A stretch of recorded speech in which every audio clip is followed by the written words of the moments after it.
Today we are going to start a very new chapter of class 12th bio NCERT, that is chapter number 3, the reproductive health. Before starting the chapter, the one thing which I can say about this chapter is this chapter is very important in our personal life as well as for our board exams. All right, so इस chapter को हम बहुत आसानी से पढ़ेंगे, बहुत detail में भी जाके पढ़ेंगे, बिकॉज कहीं ना कहीं ये चैप्टर हमारे लेटर लाइफ में यूज़ आने वाला है. तो इसमें हम कोई भी शर्म हया नहीं रखेंगे इस चैप्टर को पढ़ते समय. सो मेक श्योर कि आपके जितने भी डाउट्स हो आप मुझसे बेझिझक पूछ पाओ, and I will make sure कि मैं आपके हर एक डाउट का आंसर आउट कर पाऊँ. ठीक है, तो चैप्टर हम स्टार्ट कर रहे हैं. तो चैप्टर में हमेशा से जब भी हम चैप्टर स्टार्ट करते हैं तो always start with the chapters heading. All right, जब भी हम चैप्टर की हेडिंग को स्टार्ट करते हैं डिकोड करना, तो अल्टीमेटली हमें पता चलता है कि चैप्टर में एग्जैक्टली क्या क्या हमें पढ़ना है. ठीक है, तो चैप्टर में अपने पास सबसे पहले चैप्टर का नेम देखेंगे. What is the chapter number 3, reproductive health. तो बेसिकली हमने हेल्थ तो बहुत बार पढ़ रखा है, राइट.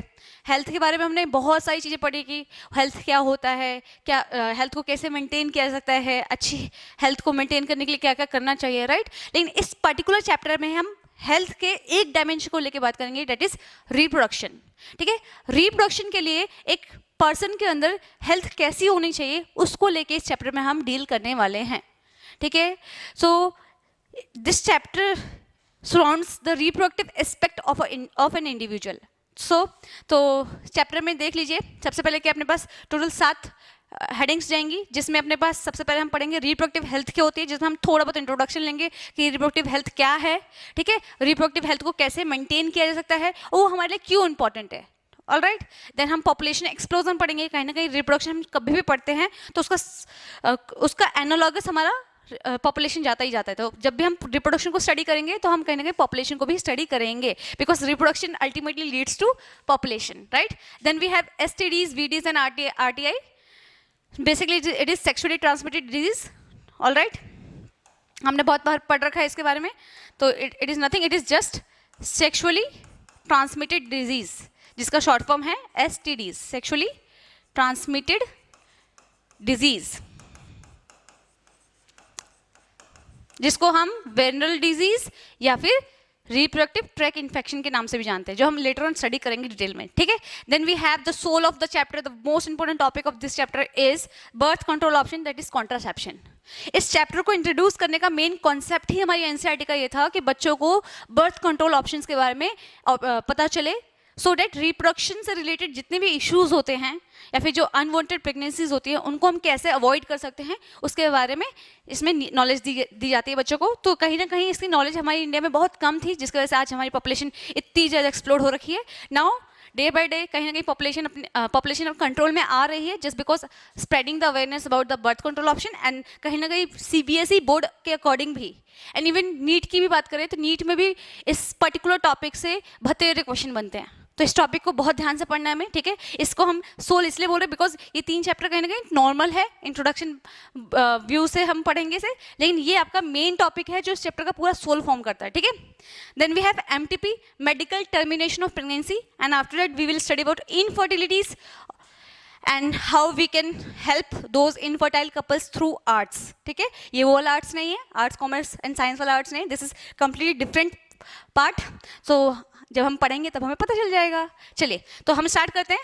तो ओवरऑल पहले तो 7 टॉपिक आप देख लीजिए कौन कौन से हैं, एकदम दिमाग में फिट होने चाहिए 7 टॉपिक. चैप्टर का अगर आपको माइंड मैप क्लियर रहेगा तो उसको गो थ्रू करने में आसानी रहती है हमें, राइट. तो स्टार्ट कर रहे हैं हम अपने फर्स्ट टॉपिक से, डेट इज रिप्रोडक्टिव हेल्थ. देखिए बहुत मेहनत लगती है इस स्लाइड को बनाने में, फिर भी मैं इंप्रूव करने की कोशिश करूंगी, इससे भी बेटर बनाने की कोशिश करूंगी. चलिए, अगर इसमें कोई फॉल्ट लगे, कुछ समझ में ना आए तो प्लीज़ मुझे आप बता सकते हैं. चलिए, तो पहला टॉपिक अपने पास है रिप्रोडक्टिव हेल्थ. बच्चा, रिप्रोडक्टिव हेल्थ की बात करें तो क्या होती है रिप्रोडक्टिव हेल्थ, है ना. पहले हमने हेल्थ कभी पढ़ी थी.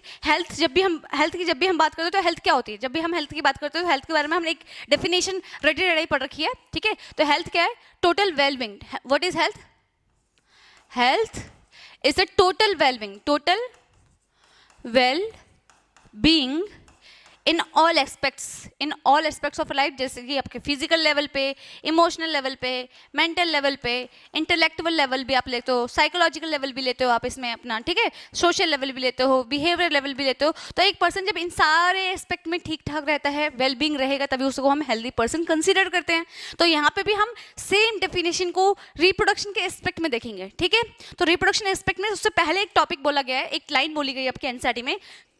रिप्रोडक्टिव हेल्थ का मतलब होता है healthy reproductive organs with normal function. मतलब ये लाइन ये आपको बताना चाहती है कि रिप्रोडक्टिव हेल्थ का मतलब इन्होंने हेल्दी रिप्रोडक्टिव ऑर्गन और उसके नॉर्मल फंक्शन से कंसीडर कर रखा है। बट अकॉर्डिंग टू WHO, यानी कि अपना वर्ल्ड हेल्थ ऑर्गेनाइजेशन के अकॉर्डिंग, अगर हम अपने रिप्रोडक्टिव हेल्थ को डिफाइन करने की कोशिश करें तो रिप्रोडक्टिव हेल्थ को डिफाइन करते समय WHO ने सारे के सारे एक्सपेक्ट को ले लिया जो एक हेल्थ को मेंटेन करने के लिए चाहिए होता है, चाहे वो आपका कोई सा भी हेल्थ हो, ठीक है, चाहे वो फिजिकल लेवल पे हो, इमोशनल लेवल पे हो, बिहेवियर लेवल पे हो या फिर सोशल लेवल पे। यानी कि एक पर्सन अगर रिप्रोडक्टिव लेवल पे, फिजिकल लेवल मीन्स क्या, आपके सेक्स ऑर्गन्स सही से वेल फंक्शनिंग है, उनका स्ट्रक्चर बिल्कुल ठीक ठाक है, ठीक है, फिजिकल लेवल पे कोई डैमेज नहीं है आपके सेक्स ऑर्गन्स में, गोनैड्स में, तो वो आप फिजिकल लेवल पे रिप्रोडक्शन एस्पेक्ट में ठीक हो, मतलब फिजिकल लेवल पे आप रिप्रोडक्टिवली हेल्दी कहलाओगे। इमोशनल लेवल का मतलब क्या होता है बच्चा, इमोशनली आप किस लेवल पे चीज़ों को कंट्रोल कर पा रहे हो, अपने इमोशंस को कैसे कंट्रोल कर पा रहे हो, ठीक है, बिहेवियर को कैसे मेंटेन कर पा रहे हो, और सोशल लाइफ में कैसे अपने आप को दिखा पा रहे हो, आप सोसाइटी में कैसे अपने आप को कंसीडर कर पा रहे हो, मेल एज अ मेल और एज अ फीमेल, ठीक है।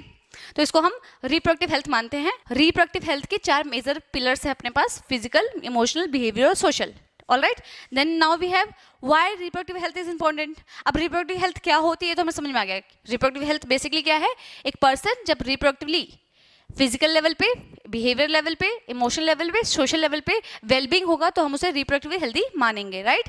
तो अब रिप्रोडक्टिव हेल्थ हमारे लिए इतनी इंपॉर्टेंट क्यों बनती जा रही है, आजकल डे बाय डे इतने अवेयरनेस कैंपेन चलते हैं, इतने NGOs सपोर्ट करते हैं, आपके मेडिकल कॉलेजेस में या फिर मेडिकल हॉस्पिटल्स में इतने सारे अवेयरनेस कैंपेन चलाए जाते हैं just to aware the people about reproductive health, how they can maintain their reproductive health, what kind of activities they can perform to maintain their reproductive health, ठीक है। So क्या ज़रूरत थी या फिर क्या ज़रूरत है, इनफैक्ट, ठीक है, क्या ज़रूरत है कि रिप्रोडक्टिव हेल्थ हमारे लिए इतनी इंपॉर्टेंट होती जा रही है डे बाय डे। ये कुछ इंपॉर्टेंट रीजंस है जिसका से रिप्रोडक्टिव हेल्थ को मेंटेन करना सच में बहुत ज़्यादा इंपॉर्टेंट है, बहुत ज़्यादा ही इंपॉर्टेंट हो चुका है। सो पहला रीज़न अपने पास प्रमोशन ऑफ सेक्स एजुकेशन, ठीक है। इसका मतलब क्या है बच्चा कि राइट समय पे राइट इंडिविजुअल को राइट पर्सन से राइट गाइडेंस मिल जाना, किसके बारे में, सेक्स रिलेटेड कंसर्न्स के बारे में, सेक्स रिलेटेड इश्यूज के बारे में, ठीक है। तो बच्चा ज़्यादा अच्छे से समझ पाएगा रिप्रोडक्टिव हेल्थ को कैसे मेंटेन किया जा सकता है और कैसे हम रिप्रोडक्टिवली हेल्दी रह सकते हैं, वो मिसकॉन्सेप्शंस मिथ से बच सकता है, ठीक है। एक ज़माना था जब हमारे टाइम पे हमें पता भी नहीं था कि सेक्स क्या होता है, सेक्स इज़ लाइक बहुत डेंजरस टर्म फॉर अस, कहीं वर्ड सुन लिया तो हाय तौबा मचा देते हैं हम लोग, इवन मैं भी उसमें से थी, बिकॉज फॉर मी उस समय पर कोई नहीं था जो इतना अच्छे से गाइड कर पाए मुझे। But I will make sure जब मैंने 12th पास की तो आई विल मेक श्योर कि मैं अपने हर एक बच्चे को इस सेक्स नाम के स्टिग्मा से इतना रूबरू कर दूं कि बच्चा बहुत नॉर्मल हो जाए, कहीं सुने तो उसे अगर वो कहीं इस वर्ड को सुनता है तो उस पर्टिकुलर वर्ड को घिन भाव से ना देख के नॉर्मल तरीके से उसे एक्सेप्ट करे। ऑलराइट, तो सेक्स एजुकेशन बहुत ज़्यादा इंपॉर्टेंट है जो कि रिप्रोडक्टिव हेल्थ को मेंटेन करने में एक इंपॉर्टेंट रोल प्ले कर सकती है। तो एक तो रीज़न ये था कि हम सेक्स एजुकेशन को प्रमोट कर सके बच्चों के बीच में, ताकि उनके अंदर जो मिसकॉन्सेप्शंस होते हैं, मिथ होते हैं सेक्सुअल कंसर्न्स को लेके, वो सब डील किए जा सके और एक पर्सन को मेंटल लेवल पे रिप्रोडक्टिव हेल्दी भी बनाया जा सके, उनके मन में घिन भावना रहे इन सारी चीज़ों को लेके। बिकॉज समवेयर जैसे हम डाइजेशन करते हैं, न्यूट्रिशन करते हैं, एक्सक्रीशन करते हैं, ठीक है, रेस्पिरेशन करते हैं, सर्कुलेशन करते हैं, जैसे ये सारे लाइफ प्रोसेस हमारे लिए इंपॉर्टेंट है बच्चा, वैसे ही हमारे लिए एक सेक्सुअल लाइफ भी इंपॉर्टेंट है, हमारी बॉडी की नीड है। तो इस नीड को एज अ नीड लेनी है, जैसे हम न्यूट्रिशन को लेते समय मतलब यू कैन से हम कोई घिन भाव नहीं रखते अपने मन में, वैसे ही सेक्सुअल नीड को भी पूरा करते समय वैसे ही सेक्सुअल नीड को भी पूरा करना हमारा एक इम्पॉर्टेंट वैसे ही रिप्रोडक्शन भी हमारी लाइफ का एक इंपॉर्टेंट लाइफ प्रोसेस है जो कि सेक्सुअल एक्टिविटीज़ के थ्रू ही हो सकती है। तो सेक्सुअल एक्टिविटीज़ को बहुत हीन भाव से नहीं देखना है, अगर आप उसे बहुत अच्छे से हाइजीनिक तरीके से प्रैक्टिस कर रहे हो तो वो बहुत अच्छा है, ठीक है। तो पहले तो प्रमोशन ऑफ सेक्स एजुकेशन, दूसरा बच्चा क्या था, दूसरा जो इंपॉर्टेंट रोल था या फिर दूसरा जो इंपॉर्टेंट पार्ट है कि हमें रिप्रोडक्टिव हेल्थ क्यों इंपॉर्टेंट है, वो है to ensure the healthy pregnancies and births. ठीक है। अब हम पुराने ज़माने में क्या होता था कि प्रेग्नेंट कोई फीमेल प्रेग्नेंट जब होती थी उसको प्रॉपर फूड अवेलेबिलिटीज़ नहीं मिल पाती थी, प्रॉपर न्यूट्रिशंस नहीं मिल पाते थे। Even apart from giving nutrition, बहुत सारी फीमेल्स तो जो घर की बुजुर्ग महिलाएं होती थी वो अपनी बहुओं से मतलब बहुत सारा काम करवाते थे। तो न्यूट्रिशन की तो बैंड बज गई, लेकिन जो उनका फिजिकल हेल्थ है उस प्रेगनेंसी के समय पे वो भी गया। ठीक है। तो कैसे एक हेल्दी प्रेगनेंसी को कैसे एक हेल्दी प्रेगनेंसी को इंश्योर किया जा सकता है और बर्थ को इंश्योर किया कैसे एक हेल्दी प्रेगनेंसी को इंश्योर किया जा सकता है, इसका एक मेन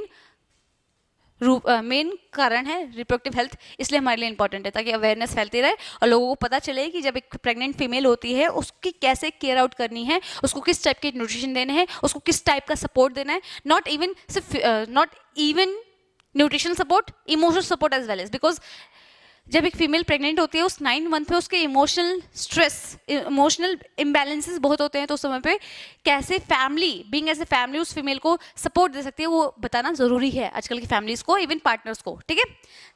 तीसरा पॉइंट क्या है बच्चा, increase number of medically assisted deliveries and post natal care. मतलब कोशिश ये करी जा रही है कि ज़्यादा से ज़्यादा डिलीवरीज हॉस्पिटल्स में हो, मेडिकल असिस्टेंस के प्रेजेंस में हो, किसी नर्स के प्रेजेंस में हो, लेकिन घर पे ना हो। बिकॉज घर पे डिलीवरीज होने से बहुत सारे इन्फेक्शन का यू कैन से चांसेस होते हैं। इसलिए हो सकता है कि जो न्यूबॉर्न बेबी है या फिर जो मदर है उसको उनकी जान पे खतरा हो। ठीक है। तो कोशिश ये कि मतलब इस रिप्रोडक्टिव हेल्थ का एक रोल ये भी है कि अवेयरनेस फैलाने का एक मेजर रोल ये भी है कि हम जितनी ज़्यादा हो सके मेडिकली असिस्टेड डिलीवरीज कर सके ताकि इन्फेक्शन बच्चे हो और माँ को ना हो। ठीक है। नेक्स्ट क्या है बच्चा अपने पास, prevent unwanted pregnancies. It is one of the most important reason कि हमें रिप्रोडक्टिव हेल्थ मेंटेन रखनी है। अनवांटेड प्रेगनेंसीज नहीं, जो आजकल अनवांटेड प्रेगनेंसीज हो जाती है उसको फिर हमें 9 मंथ तक फीमेल को कहीं ना कहीं कंसीव करना पड़ता है, उस प्रेगनेंसी को पूरी करनी पड़ती है, वो चीज़ ना होए। ठीक है। ताकि लोगों को ज़्यादा से ज़्यादा बर्थ कंट्रोल ऑप्शन के बारे में हम बता सके एंड सो ऑन। ठीक है। ताकि हम लोगों को ज़्यादा से ज़्यादा बर्थ कंट्रोल ऑप्शन के बारे में बता सके और ये अनवांटेड प्रेगनेंसी से प्रिवेंशन मिल सके। ठीक है। Better detection and protection of against STDs. Reproductive health में हम एसटीडीज को भी एक मेन रीजन मानते हैं। ठीक है। रिप्रोडक्टिव हेल्थ कहीं ना कहीं बहुत ज़्यादा अफेक्टेड होती है सेक्सुअली ट्रांसमिटेड डिजीज से। तो कहीं ना कहीं लोगों को अवेयर करना कि एसटीडीज क्या होती है, उससे कैसे प्रिवेंट किया सकता है, कैसे उसको रोक सकते हैं, कैसे उसकी ट्रीटमेंट अवेलेबल है, लोग शर्माए नहीं एसटीडी को ट्रीट कराते समय, इन सब के बारे में अवेयरनेस फैलाना ताकि लोग सेक्सुअली क्या हो सके, हेल्दी हो सके। ठीक है। ये भी एक मेन रीज़न है रिप्रोडक्टिव हेल्थ के लिए। ठीक है। फिर support gender equality and empowerment. ये इस पर्टिकुलर 5th पॉइंट में बच्चा ये समझाया गया है कि कैसे हम जेंडर इक्वालिटी को प्रमोट कर सकते हैं। हमने कहीं ना कहीं फीमेल फीटिसाइड के बारे में बहुत बार पढ़ा है, सुना है ना। घरों में ऐसा कई बार हुआ है कि बच्चे पैदा होते चले गए just because to get a male baby. All right. तो जेंडर इक्वलिटी को सपोर्ट करने के लिए, एम्पावरमेंट करने के लिए, अब जैसे फॉर एग्जांपल एम्पावरमेंट का क्या मतलब है, अगर हम एक फीमेल को उसके प्रेगनेंसी के समय पे प्रॉपर सपोर्ट प्रोवाइड करते हैं, राइट, तो कहीं ना कहीं वो पहले बार तो हेल्दी रहेगी and after delivering the baby वो बहुत जल्दी रिकवर कर जाएगी और रिकवर कर जाने के बाद if she wants to do any job और you can say if she wants to earn money, then कहीं ना कहीं उसके मेल पार्टनर को सपोर्ट करना चाहिए कि वो कहीं ना कहीं उसकी वाइफ जो है वो अर्न कर पाए, सिर्फ हाउस होल्ड वर्क में ही ना रह जाए। तो एम्पावरमेंट में भी हेल्प करता है। अगर हम रिप्रोडक्टिव हेल्थ को मेंटेन रखें, एक फीमेल की हेल्थ के ऊपर कंसर्न रखें, तो कहीं अगर हम फीमेल की हेल्थ पे कंसर्न रखें तो कहीं ना कहीं फीमेल के एम्पावरमेंट में भी योगदान जाता है। ठीक है। Promote adolescent health. ठीक है। अब एडोलेसेंट के समय पे जो भी हमारे बॉडी में चेंजेस आते हैं उसके बारे में सारी चीज़ें लोग बच्चों को बताना ताकि बच्चे इनसिक्योर या फिर अनकंफर्टेबल फील ना करें उस चेंजेस को लेके, वो भी एक इंपॉर्टेंट पार्ट है इस रिप्रोडक्टिव हेल्थ का। ठीक है। Promotion of small families, again unwanted pregnancies को रोक करके स्मॉल फैमिलीज को प्रमोट करना। एक इंपॉर्टेंट रीजन है रिप्रोडक्टिव हेल्थ को फैलाने का, ठीक है। Encourage healthy relationships. अब देखो, अगर मेल और फीमेल एक दूसरे के साथ फैमिली प्लानिंग कर पा रहे हैं, नाउ मेल अच्छे से सपोर्ट कर पा रहा है अपनी वाइफ की at a time of pregnancy, तो कहीं ना कहीं उनके रिलेशनशिप्स भी अच्छे खासे बिल्डअप हो रहे हैं, और साथ ही साथ बच्चा भी अपने माता पिता के साथ अच्छे से कंसर्न हो पा रहा है, अच्छी चीज़ें सीख पा रहा है, अच्छी चीज़ें देख पा रहा है। तो कहीं ना कहीं रिप्रोडक्टिव हेल्थ अगर सुधरी लोगोगी तो कहीं ना कहीं एक फैमिली का पूरा रूपरेखा ही बदल जाना है। तो बहुत ज़्यादा इंपॉर्टेंट है रिप्रोडक्टिव हेल्थ बाकी हेल्थ की तरह, ठीक है। तो better awareness about sex related concern and contraceptive options, ठीक है। अवेयरनेस फैलानी है जितनी भी सेक्स रिलेटेड कंसर्न्स है, चाहे वो बीमारी से रिलेटेड हो या फिर ट्रीटमेंट से रिलेटेड हो, उससे प्रिकॉशन से रिलेटेड हो, उन सारे के बारे में लोगों को अवेयरनेस फैलाना। साथ ही साथ कॉन्ट्रासेप्शन ऑप्शंस के बारे में उनको बताना कि कौन सा कॉन्ट्रासेप्शन ऑप्शन कैसे यूज़ करते हैं, उसके बेनिफिट्स क्या हैं, उसको कब कैसे लगवाना चाहिए, ठीक है, उससे हम क्या बेनिफिट उठा सकते हैं, उन सारी चीज़ों के बारे में लोगों को अवेयर करना। फिर क्या है, एमएमआर और आईएमआर को डिक्रीज करना is one of the main reason to spread the reproductive importance of reproductive health, ठीक है। एमएमआर और आईएमआर को any maternal mortality rate, what is here, what is this, MMR means maternal mortality rate and IMR means this is MMR, maternal mortality rate, and what is IMR? IMR means infant mortality rate. इनसे क्या मतलब बचा, जो mothers at the time of pregnancy, mother लिख रहे थे वो, infant, एक मिनट बच्चा, मोर्टालिटी रेट, ठीक है। अब एमएमआर का मतलब क्या होता है, जो mothers at the time of delivery due to any reason death कर जाया करती थी, वो उसको कम करना, ताकि देखो अगर फीमेल रिप्रोडक्टिवली हेल्दी होगी, है ना, अगर वो उसे पूरे प्रेगनेंसी के समय पे अच्छा खासा खाना खाने को मिला होगा, प्रॉपर सपोर्ट एंड केयर मिला होगा, तो eight the time of delivery उसका कहीं ना कहीं उसको कम प्रॉब्लम होगी, और क्योंकि उसकी बॉडी हेल्दी है, इनफ इतनी है कि वो उस बेबी के लिवर पेन को सह सकती है, तो आराम से डिलीवर कर सकती है। और इवन जो बच्चा होगा through out the period of gestation उसने अच्छा कुछ खाया है, तो उसकी हेल्थ भी मेंटेन रहेगी, तो कहीं ना कहीं बच्चा भी सुरक्षित रहेगा और माँ भी सुरक्षित रहेगी, तो इससे एमएमआर भी घटेगा और आईएमआर भी घटेगा, ठीक है। तो इन सारे रीजनों की वजह से रिप्रोडक्टिव हेल्थ बहुत ज़्यादा इंपॉर्टेंट है लोगों के बीच में, ठीक है। तो इनमें से कोई भी 5 से 6 पॉइंट्स आप याद कर लीजिएगा, बिकॉज ये बोर्ड एग्जाम्स में पूछे जा सकते हैं, ठीक है। तो हमने 2 टॉपिक कवर कर लिए। हमने पहले समझा रिप्रोडक्टिव हेल्थ क्या होती है, ठीक है, देन हमने समझा क्यों इंपॉर्टेंट है। अब तीसरा रीजन क्या था, तीसरा topic, now we have third topic, that is how we can maintain our reproductive health, ठीक है। अब बच्चा, इस पर्टिकुलर टॉपिक में आपकी एनसीईआरटी में एक बहुत प्यारी लाइन लिखी हुई थी जो मुझे सच में बहुत अच्छी लगी, और आपको भी सुनकर बहुत अच्छा और बहुत प्राउड फील होगा कि इंडिया वो पहली कंट्री थी जिसने नेशनल लेवल पे रिप्रोडक्टिव हेल्थ को, यानी कि रिप्रोडक्शन के रिलेटेड एस्पेक्ट को नेशनल लेवल पे डील करने की कोशिश की, पहली कंट्री, ठीक है। इससे पहले कोई और कंट्री ऐसी नहीं है जिसने रिप्रोडक्शन से रिलेटेड जितने भी एस्पेक्ट है उसे नेशनल लेवल पे स्प्रेड आउट करने के लिए या फिर ठीक करने की कोशिश की थी। तो हमारी इंडिया वो पहले थी, देखो लिखा भी है, India was the first country who takes initiative to promote awareness about reproductive health at national level. हुआ ना प्राउड फीलिंग, तो थपथपा लेना अपने पीठ, ठीक है। इंडिया वो पहली कंट्री थी जिसने रिप्रोडक्टिव हेल्थ को नेशनल लेवल पे फैलाने की कोशिश की थी, कैसे एक रिप्रोडक्टिव हेल्थ को मेंटेन किया जा सकता है, क्यों इंपॉर्टेंट, इन सारे एस्पेक्ट को डील किया था एट अ नेशनल लेवल, ठीक है। तो 1951 में अराउंड जब आज़ादी हुई हमारे देश की, तो 1951 में family planning program were organize by India, ठीक है। जो सबसे पहला स्कीम निकला था वो क्या था, फैमिली प्लानिंग प्रोग्राम, जो कि इंडिया ने ऑर्गेनाइज किया था, ठीक है। लेटर बाद में बच्चा हुआ क्या, तो ऐसा बहुत बार होता है कि कोई स्कीम लॉन्च होती है लेकिन वो बहुत अच्छे से इम्प्लीमेंट नहीं हो पाती ड्यू टू एनी रीज़न, बहुत सारे रीजन होते हैं कि इम्प्लीमेंटेशन नहीं हो पा रही, रिसोर्सेज कम है, लोग पार्टिसिपेट नहीं कर रहे, ठीक है। तो ऐसे बहुत सारे रीजन की वजह से वो स्कीम उतनी अच्छे से लॉन्च आउट नहीं हो पाई। तो 1997 में इसी फैमिली प्लानिंग प्रोग्राम को एक नया नाम, एक नए जोश के साथ लॉन्च किया गया, जिसे बोला गया reproductive and child health care program, जिसे हम बहुत प्यार से RCH प्रोग्राम भी बोलते हैं। सॉरी,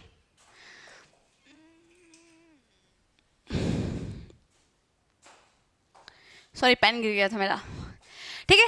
बहुत जोश में आती हूँ कभी कभी मैं, कोई बात नहीं।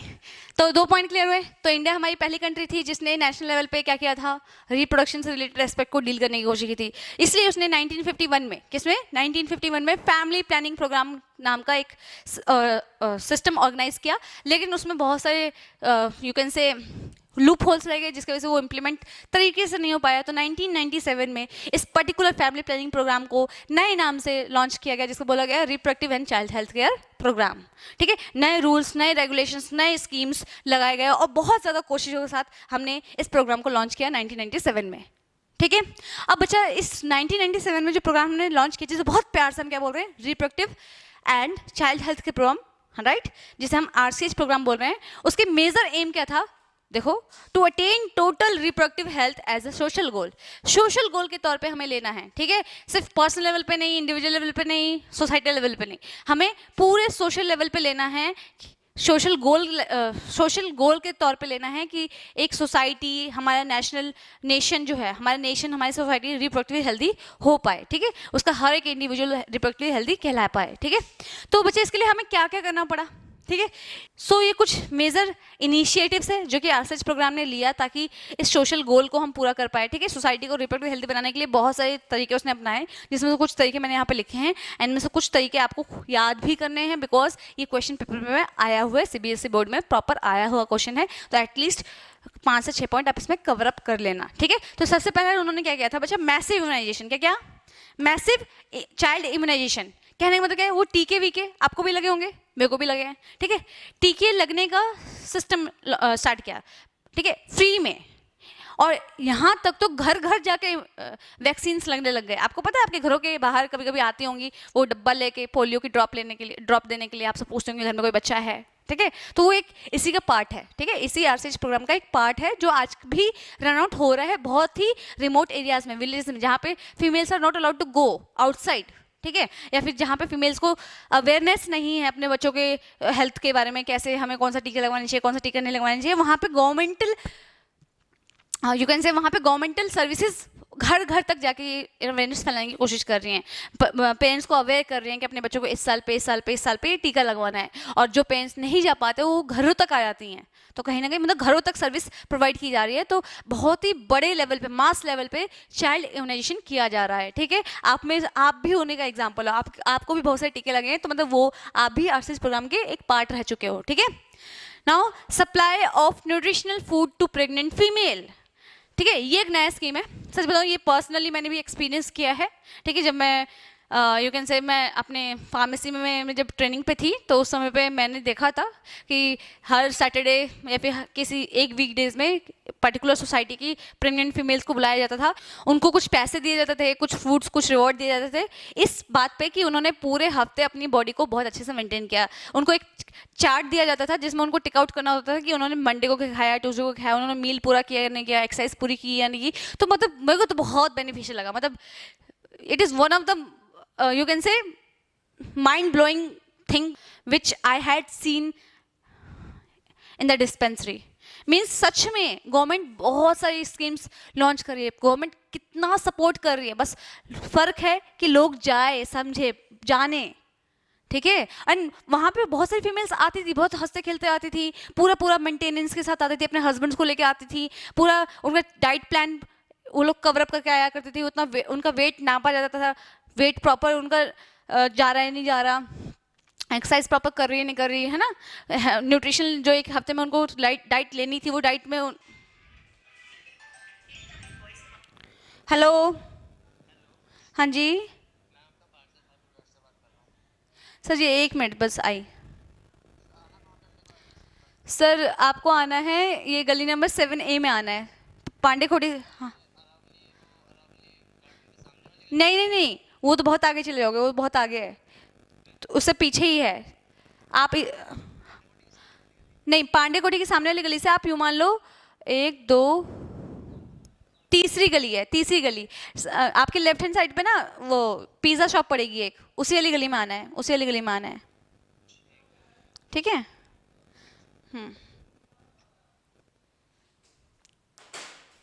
हो गई, चलो डिलीवरी मैन कभी फ़ोन करता है, उनका फ़ोन उठाना पड़ता है, ठीक है। आ जाओ। तो हम पढ़ रहे थे supply of nutritional food to pregnant female, ये तो बात समझ में आ गई, ठीक है। Ban on sex determination to prevent female foeticide. Third के अपने बच्चे थर्ड इंपॉर्टेंट थर्ड इनिशिएटिव क्या था? Ban on sex determination to prevent female foeticide. अगर जेंडर इक्वालिटी करनी है तो कहीं ना कहीं फीमेल फोर्टिसाइड को जड़ से उखाड़ना पड़ेगा। तो आरसीएच प्रोग्राम में ये भी एक मेन गोल था कि हम फीमेल फोर्टिसाइड को कम से कम रिड्यूस करेंगे, ख़त्म करेंगे, बैन करेंगे। कोई भी पेरेंट, कोई भी कपल बिफोर डिलीवरिंग बच्चे का सेक्स नहीं जान सकते। तो इसके लिए बहुत सारे रूल्स एंड रेगुलेशन भी बने, ठीक है। Now we have fourth is increase awareness among people about reproduction and sex related aspect, ठीक है। लोगों के बीच में इंफॉर्मेशन फैलानी है किस चीज़ से लेके, रिप्रोडक्शन से रिलेटेड और सेक्स रिलेटेड एस्पेक्ट से लेके, ठीक है। Introduction of sex education in school and colleges, again बहुत बहुत बहुत इंपॉर्टेंट। बच्चा बोला जाता है किसी कंट्री में अगर कोई चेंज लाना है तो एकदम बेसिक लेवल से स्टार्ट करना पड़ेगा, बहुत इनिशिएटिव लेवल से स्टार्ट करना पड़ेगा। तो अगर हम बच्चों को, जब वो बच्चा अपने रिप्रोडक्टिव एज में आने के लिए तैयार हो रहा होगा, अगर उस समय पे ही हम बच्चों को बहुत अच्छे से एक्सप्लेन कर दें कि बच्चा ऐसा ऐसा है, ऐसा ऐसा होगा और आपको ऐसे ऐसे डील करना है, उनके अंदर जो भी चेंजेस आ रहे हैं वो बहुत नॉर्मल है, उनको नॉर्मलाइज कर दें, उनको बोलते हैं फेमिलियर कर दें इन सारे टॉपिक से, उनको गाइड ऑन कर दें, तो कहीं ना कहीं जनरेशन, वो पर्टिकुलर जनरेशन ही आगे जाके न्यू सोसाइटी की बिल्डअप करेगी, तो वो भी स्ट्रांग बनेगी नहीं बनेगी, ठीक है। तो इसका मेन एम ये भी था कि हम जड़ों से ही रिप्रोडक्टिव हेल्थ को मेंटेन करेंगे, ठीक है। बच्चों के बीच में सेक्स एजुकेशन और स्कूल लेवल पे, कॉलेज लेवल पे इंट्रोड्यूस करेंगे, सही इन्फॉर्मेशन सही समय पे सही पर्सन के थ्रू पहुंचाएंगे, ठीक है। नेक्स्ट क्या था बच्चा?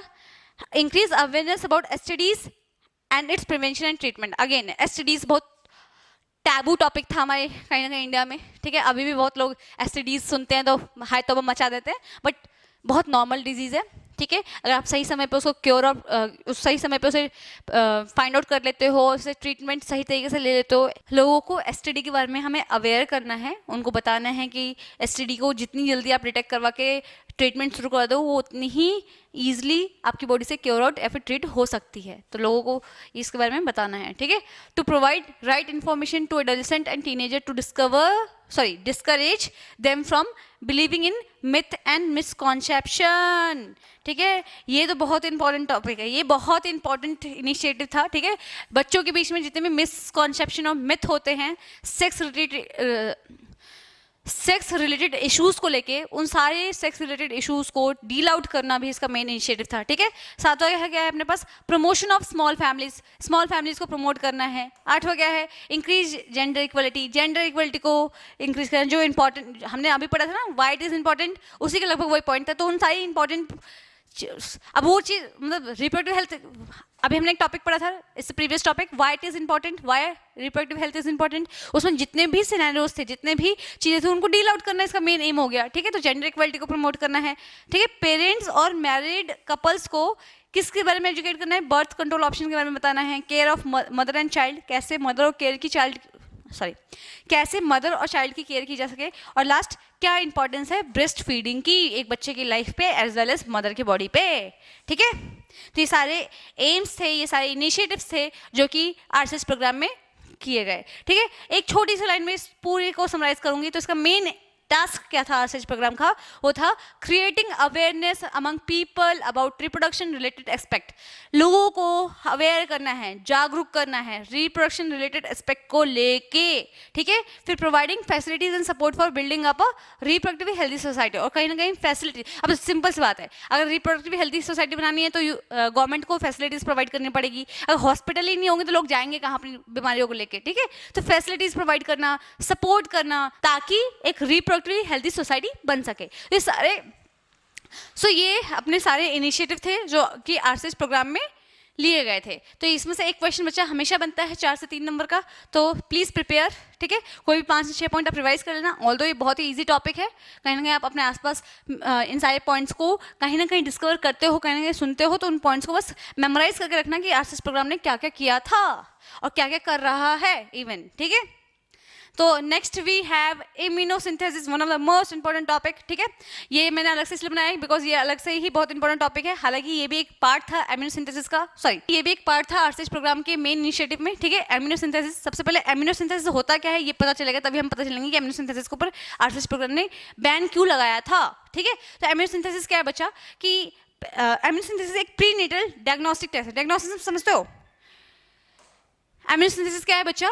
इम्यूनोसिंथेसिस एक प्रीनेटल डायग्नोस्टिक टेस्ट है जिसमें हम मदर के यूट्रस में से, एक प्रेग्नेंट फीमेल के यूट्रस में से हम थोड़ी सा फ्लूइड, एमनियोटिक फ्लूइड को इंजेक्शन के थ्रू बाहर से, बॉडी के बाहर निकाल लेते हैं और उस एमनियोटिक फ्लूइड में बच्चे के कुछ सेल्स आ जाते हैं। उन सेल्स को फिर हम स्टडी करके ये पता कर लेते हैं कि जो फीटस है, जो मतलब कि वॉर्म में जो बेबी है, डेवलपिंग बेबी है, वो एबनॉर्मल है या ठीक है, कैसा बच्चा है, उसके कोई प्रॉब्लम तो नहीं है, उससे कोई डिजीज तो नहीं है, इन सारी चीज़ों के बारे में पता लगाना before the birth of the baby, ठीक है। तो देखो लिखा भी है, it is a prenatal diagnostic technique in which a sample of amniotic fluid is taken out through the injection from uterus of pregnant female, ठीक है।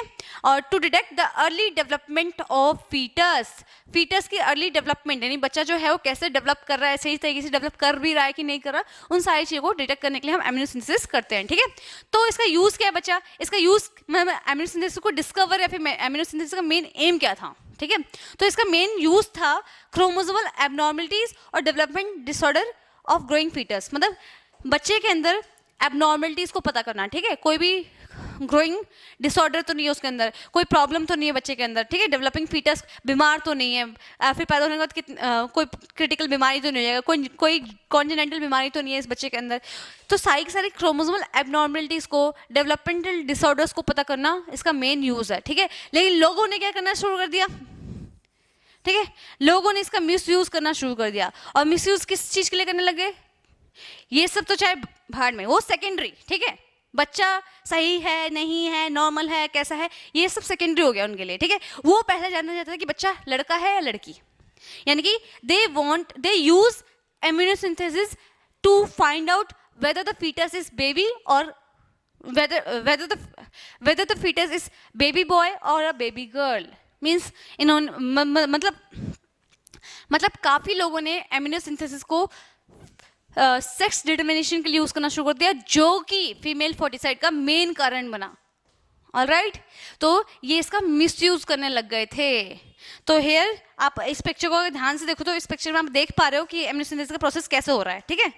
तो इसमें क्या हो रहा है बच्चा, ये एक यूट्रस ऑफ फीमेल का, ठीक है। यूट्रस ऑफ फीमेल में एक सिरिंज से एमनियोटिक फ्लूइड को क्या किया है, निकाला गया है। और सिरिंज से एमनियोटिक फ्लूइड को निकालने के बाद उसके देखो एमनियोटिक फ्लूइड में ना बच्चे के कुछ सेल्स आ जाते हैं, उन सेल्स को ही स्टडी करके हम पता कर लेते हैं कि बच्चे में कोई कॉन्जेनिटल बीमारी या फिर कोई एबनॉर्मलिटीज तो नहीं है। और ऐसा कुछ होता है तो हम प्री इन्फॉर्म्ड कर देते हैं कपल्स को, ठीक है, कि बच्चा ऐसा ऐसा है, उसके अकॉर्डिंग ट्रीटमेंट चालू कर देते हैं ताकि बच्चा eight the time of delivery healthy हो जाए, या फिर जैसा भी पॉसिबल हो सके वो हम पॉसिबिलिटी करते हैं, ठीक है। तो ये एम्यूनोसिंथेसिस बहुत इंपॉर्टेंट है, पेपर में आता है एम्यूनोसिंथेसिस क्या होती है, इसका यूज़ क्या होता है, इसका मिसयूज़ क्या है। तो तीनों चीज़ें आपको पता होनी चाहिए, ठीक है। तीनों चीज़ें आपके सामने लिखी हुई है। What is amniocentesis, what is the benefit और the use of amniocentesis, and what is its misuse. Main question आपके मिसयूज के ऊपर आएगा। तो इट इज यूज्ड, हालांकि misused not use, it is misused for sex determination of foetus which lead to female foeticide, ठीक है। Now we have population explosion, our next topic number 2, ठीक है। टॉपिक नंबर 1 हो गया हमारा complete, that is reproductive health, ठीक है, जिसमें हमने ये भी देखा क्या होती है रिप्रोडक्टिव हेल्थ, क्लियर है। सेकेंड हमने देखा क्यों इंपॉर्टेंट है, और तीसरा हमने देखा कि क्या एफर्ट्स हमने लगाए रिप्रोडक्टिव हेल्थ को मेंटेन करने के लिए एज अ सोशल गोल, ठीक है, जिसमें हमने आरसीएच प्रोग्राम के बारे में पढ़ा। और आरसीएच प्रोग्राम के ऊपर हमेशा क्वेश्चन आते हैं, याद रखना 1997 में फैमिली प्लानिंग प्रोग्राम को नया नाम दिया गया RCH, reproductive and child health care program, जिसके मेजर गोल्स हमने अभी स्टडी किए थे, जिसमें से 5 या 6 गोल्स आप याद कर लेना, ठीक है। Now we have population explosion, next topic is population explosion. बच्चे हमेशा याद रखना, जहाँ आप रिप्रोडक्शन की बात करोगे ना, वहाँ population ultimately as a by product आएगा, ठीक है, क्योंकि कहीं ना कहीं पॉपुलेशन का मेन जो कारण है वो रिप्रोडक्शन है। रिप्रोडक्शन के बारे में नॉलेज नहीं है लोगों को, अनवांटेड प्रेगनेंसी की वजह से बच्चों पैदा करना पड़ जाता है लोगों को, ठीक है, because they don't know about the birth control options. But धीरे धीरे सिनेरियो बदल रहा है, तो कहीं ना कहीं अब चीज़ें मेंटेन हो रही है। होप सो आने वाले सालों में, आने वाले फ्यूचर में हम रिप्रोडक्टिवली हेल्दी बन भी पाए, और जिस टाइप से हमारी इंडियन गवर्नमेंट काम कर रही है, मतलब मेरे को तो पर्सनली फील होता है कि ऐसा हो सकता है, बहुत पॉसिबल भी हो सकता है। बस रिमोट एरियाज और विलेज एरियाज में थोड़ा सा काम करने की ज़रूरत है। अर्बन एरियाज में लोग ऑलरेडी इतने जागरूक हो चुके हैं कि अब उन्हें हम दो हमारा दो भी छोड़ो, हम दो हमारा एक भी नहीं चाहिए, ठीक है। तो ये सिनेरियो चल रहा है, बट हमें ऐसा भी नहीं करना कि जापान जैसी हालत हो जाए हमारी, तो वैसा नहीं करना। जापान में आपको पता है कि मैक्सिमम जो पॉपुलेशन है वो अब बूढ़ी हो चुकी है, तो वहाँ पे बच्चा पैदा करने में प्राइस दिया जाता है। खैर अभी अभी अभी इंडिया की हालत ऐसी नहीं है कि बच्चा पैदा करने में प्राइस दिया जाए, इवन अभी तो बैन किया जा रहा है, ठीक है। चलिए, बहुत बातें हो गई। अपने पास क्या है? Population explosion. क्या है अपने पास? Population explosion, the ultimate byproduct और you can say main product of the reproduction, ठीक है। तो व्हाट इज पॉपुलेशन? उसके साथ में एक वर्ड लिखा है एक्सप्लोजन। ये एक्सप्लोजन हम केमिस्ट्री में पढ़ते हैं, जब कोई पटाखा कोई बॉम्ब फूटता है, ठीक है, क्रैकर एक्सप्लोइड हो गया, ठीक है, तो एक्सप्लोड में फटना, ठीक है, नॉर्मल भाषा में। तो पॉपुलेशन एक्सप्लोजन का मतलब भी आप ऐसे समझ लो, एकदम से पॉपुलेशन, देखो पॉपुलेशन धीरे धीरे धीरे धीरे ग्रो कर रही है तो नॉर्मल है। पॉपुलेशन यहाँ से यहाँ हो गई तो एक्सप्लोइड ही तो हुई, ठीक है। तो बेसिकली क्या लिखा है? द ट्रिमेंडस और rapid increase in size and growth rate of a population in a country, ठीक है। किसी भी कंट्री में पॉपुलेशन का रैपिड ग्रोथ होना ही पॉपुलेशन एक्सप्लोजन कहलाता है। रिकॉर्ड हो रहा है ना, देख लूं।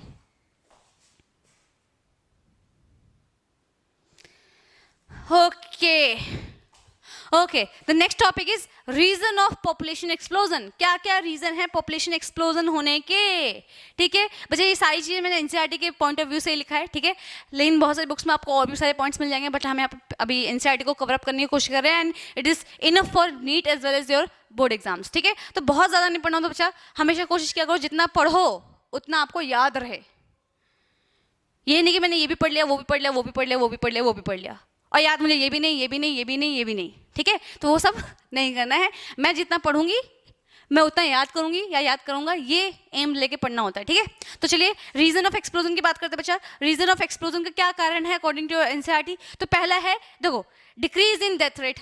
हालांकि फैसिलिटीज और टेक्नोलॉजी की इंक्रीमेंट की वजह से लोग हेल्दी रह पा रहे हैं, ठीक है।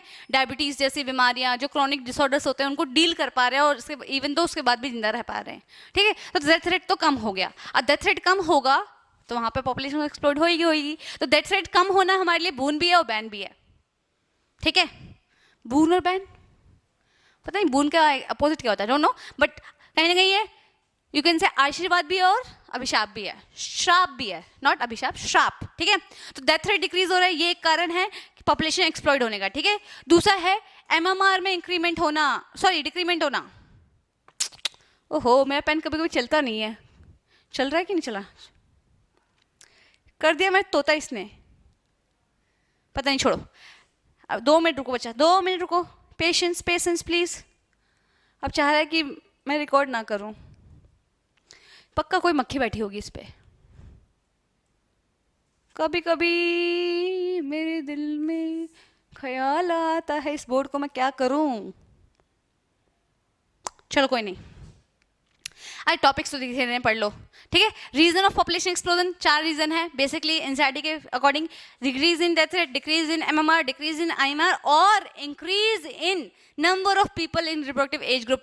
सच्चाई, एकदम सच्चाई। आपने सुना होगा बच्चा, India is the country of youth, पढ़ रखा है ना हमने, कहीं सुना भी है, ठीक है। तो इसे हम यूथ की कंट्री क्यों बोलते हैं? बिकॉज हमारी इंडिया में जो मैक्सिमम पॉपुलेशन है उसमें जो लोगों की एज है वो, मतलब यू कैन से वो पर्सन हमारे इंडिया में ज़्यादा है जिनकी एज रिप्रोडक्टिव एज ग्रुप में आती है। यू कैन से 20 से 40 उम्र के लोग ज़्यादा हैं as compare to other ages, right. तो इसलिए हम बोलते हैं India is the country of youth. इसका मेन रीजन ये है, और it is one of the reason of population explosion. अब जितने ज़्यादा लोग रहेंगे बच्चा रिप्रोडक्टिव एज ग्रुप में, उतनी ज़्यादा रिप्रोडक्शन होगी और कहीं ना कहीं पॉपुलेशन एक्सप्लोजन होगी, हम दो हमारे 4 होते जाएंगे, ठीक है। तो अल्टीमेटली 3 चीज़ें डिक्रीज हो रही है, एक चीज़ इंक्रीज हो रहा है। Decrease in death rate, decrease in MMR, decrease in IMR and increase in number of people in reproductive age group. All right, ठीक है। आज का अभी का नेक्स्ट टॉपिक क्या है? So next is methods to prevent population explosion. अभी तो हमने पॉपुलेशन एक्सप्लोजन क्या होता है ये पढ़ लिया, दूसरा पॉपुलेशन एक्सप्लोजन के रीजन क्या है वो पढ़ लिए। अब क्या मेथड है, किस मेथड से हम पॉपुलेशन एक्सप्लोजन को रोक सकते हैं? Again there are lots of ample number of reasons from which we can control population explosion, but according to NCERT this is because NEET में हमें लाइन टू लाइन एनसीईआरटी ही पढ़नी है। मैं ये नहीं कह रही कि आप बाहर का मत पढ़ो, पढ़ो सब, याद उतना ही करो जितना आपके एनसीईआरटी में है, ठीक है, समझो सब। फिर मेरा पेन गिर गया, मैं जोश में ज़्यादा रहती हूँ, सॉरी। चलिए, method to prevent population explosion. बच्चा पहला मेथड क्या है, सुनते जाएंगे। अभी भी काम नहीं कर रहा मेरा बोर्ड, बट कोई नहीं, दिख रहा है पॉइंट्स हमें। Raising the marriageable age that is 20 years for female and 22 years for male. NCERT में कहीं ना 18 साल लड़कियों के लिए लिखा होगा, 20 साल लड़कों के लिए दिया होगा, बट अब थोड़ा सा सिनेरियो चेंज हो चुका है। Now males are able to get married, legally married at the age of 22 years, and females are allowed to get married legally at the age of 20 years of their age, ठीक है।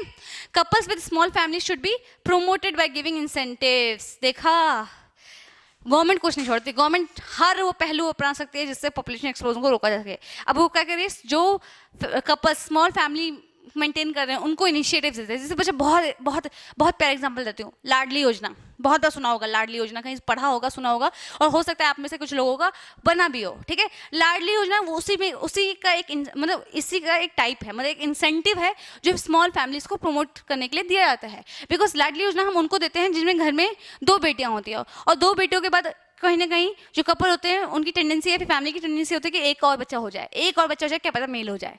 इस probability के साथ वो तीसरा बच्चा पैदा कर देते हैं। तो प्रोबेबिलिटी खत्म करने के लिए, क्यों, मेन कंसर्न क्या होता है, लड़कियों पर, अगर लड़कियां पैदा हो गई है पहले के ज़माने में, अब तो नहीं, अब तो बिल्कुल भी नहीं, ठीक है, दबने का नहीं, ठीक है। तो अब तो अभी की सिनेरियो छोड़ो, पहले के सिनेरियो में क्या होता था, 2 लड़कियां होंगी तो तीसरा बच्चा पैदा करना मैंडेटरी है, क्या पता लड़का हो जाए, इस उम्मीद से एक और बच्चा पैदा हो जाता था, जिससे पॉपुलेशन कंट्रोल कहाँ होगी। तो गवर्नमेंट ने इस चीज़ को डील करने के लिए क्या कर दिया, अगर घर में पहली लड़की है, दूसरी लड़की है, तो आप तीसरा बच्चा मत करो, हम इन 2 लड़कियों की शादी का खर्चा उठा लेंगे। मजाक कर रही हूँ, ठीक है, मतलब शादी का खर्चा नहीं, आपके मतलब इन दोनों फीमेल्स के, मतलब जो बच्चियाँ हैं इनके मेच्योरेशन पे एक जो गवर्नमेंट होती है लमसम अमाउंट देती है, जो कि फैमिली को सपोर्ट के तौर पे दिया जाता है कि जो फैमिली है लड़कियों को पढ़ाए लिखाए और आगे बढ़ाए, ना कि तीसरे बच्चे के पैदा करने पे फोकस करे। आई बात समझ।